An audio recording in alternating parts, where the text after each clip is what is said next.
Hi, it's been an exhausting day at work, but I have a video to make, so here goes. Um, that's Kiki, by the way, in case you're wondering about the bell. So 2005 might end up being my favorite year for movies this decade thus far. Uh, and the reason why is because, well, I do like this 10 most anticipated list at the beginning of the year. But for 2005, I had my list worked out like the previous April, like April of 2004. I knew what my top 10 was because there was so much great stuff to look forward to. Um, Peter Jackson's King Kong, for example, and Sin City, and A Hitchhiker's Guide to the Galaxy. Of course, I was naturally very excited to see that one, being such a big DNA fan, and Reese Witherspoon playing a country singer, and yeah, just a lot of Spielberg's War of the Worlds, stuff like that. So anyway, there were another three movies that were amongst those I was looking forward to very much that actually became my favorites of the year. And first among these is a science fiction adventure called Serenity. Serenity is written and directed by God, also known as Joss Whedon.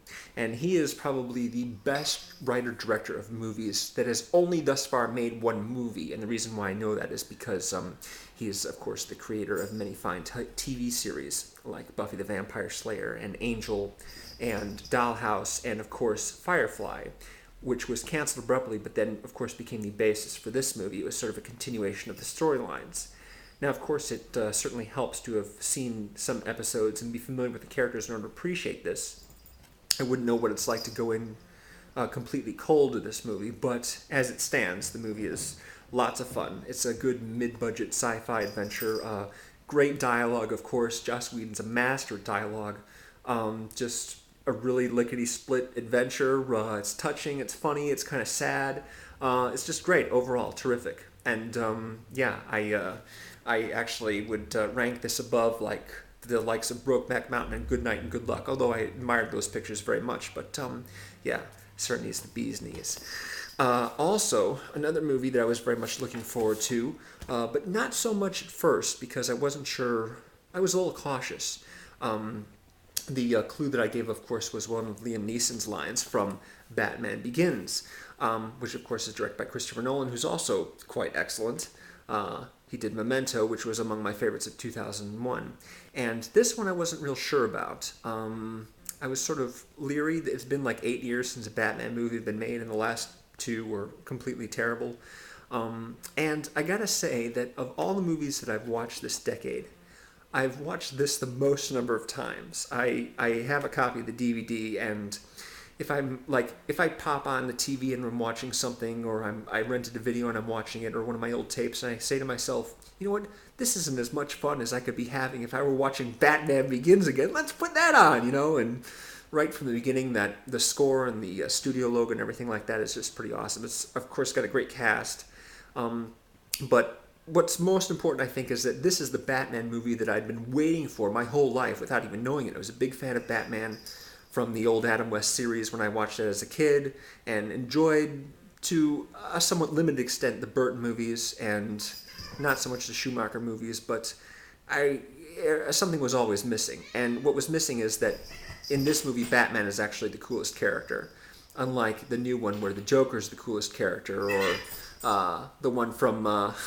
92 where Catwoman's the coolest character, or, obviously Nicholson in the first one, and the Riddler, and whatever else you have, Robin, that kind of thing. But, of course, it's an origin story, but it's the best kind of origin story. Everything is tied up really, really well. There are all kinds of things set up in the beginning in terms of dialogue that pays off in the end. There's a lot of dialogue that kind of is repeated and revised over the course of the movie, and that's lots of fun to hear. Some of it doesn't work so well, like Didn't You Get the Memo? That's one that I don't care for as much. But everything about it is really great. The cinematography is amazing. There's a lot of really abrupt transitions between scenes as far as the editing goes. It just moves really well. The score is fantastic. Hans Zimmer, I think, is this decade's John Williams. He has done some amazing scores from the Pirates of the Caribbean movies and Gladiator, and he did Crimson Tide back in the 90s. And he co-wrote the score for this movie and one for The Dark Knight with James Newton Howard. who I'm not as familiar with. I know I've seen movies that he scored before, but Hans Zimmer is very distinctive, and he's got this kind of ominous tone. It's just like it's just great. So yeah, that one's a real pleasure. And the acting, it's just all around is just really terrific. And of course, the other movie that I referred to in my clues video is one of well, the clue was a line of Jake Gyllenhaal's narration from the Gulf War drama Jarhead.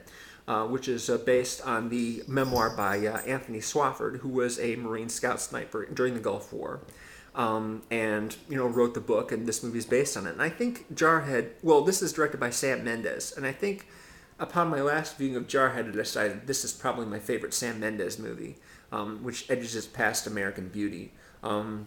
A real lively movie, moves really well. It's probably the only movie that I've actually liked Jamie Foxx in. I think Jamie Foxx is pretty annoying, but he's really good in this one. Yeah, a lot of it is really reminiscent of Full Metal Jacket, but that's totally, totally sort of goes with the territory because they're both very authentic depictions of the Marine experience, So, but aside from that, overall, it's just really a lot of fun. I mean, well, fun is a relative term. A lot of it is about the frustration of not being able to go into combat, really wanting to go and get your kills, and not being able to do that, which is kind of unusual for a war movie. Most of it is about guys trying to stay alive and avoid killing people if possible. But this one's about really wanting to, get a kill and not being able to, which is unusual. The music is really kind of unusual for a war picture. It's just it really enthralling. So yeah, those are my three favorites right now, and which would mean, of course, that our lone entrant for this month's contest is, of course, the winner, D.A. Scott Jr., who is the evil genius behind the literal music videos for Separate Ways by Journey, and of course Total Eclipse of the Heart by Bonnie Tyler, which has unfortunately now been pulled by YouTube last I checked because of copyright issues. But he is the winner. He guessed correctly on all three counts within 24 hours of posting the video, so congratulations to him. Please check out his channel. I've got a link to that and a couple other videos on the side. Oh, and I also want to mention a guy named Kenneth Lee, I think. Yeah, I think that's what it is. Anyway, I've got a link to his blog. He's also doing sort of a best of the decade movie derby type thing. Only his choices are pretty off the wall. I guess mine are probably pretty off the wall too. After all, I'm not picking Brokeback Mountain. But he's considering stuff like Looney Tunes Back in Action, and the Spielberg film AI, and Russian Ark, and Inland Empire, and crazy stuff like that. So I'll put a link to his blog as well, because you ought to really check that out. That's an interesting read right there. Yeah. So anyway, that's it. Oh, by the way, Mr. D.A. Scott Jr., since you are the winner, you now get to communicate to me in any way you wish the subject for one of my upcoming videos, a video which I will make customized for you on any subject you wish. I can't guarantee that it'll be great, but it'll be yours. That's your prize, in addition to the links and shout-outs. So that's it for now.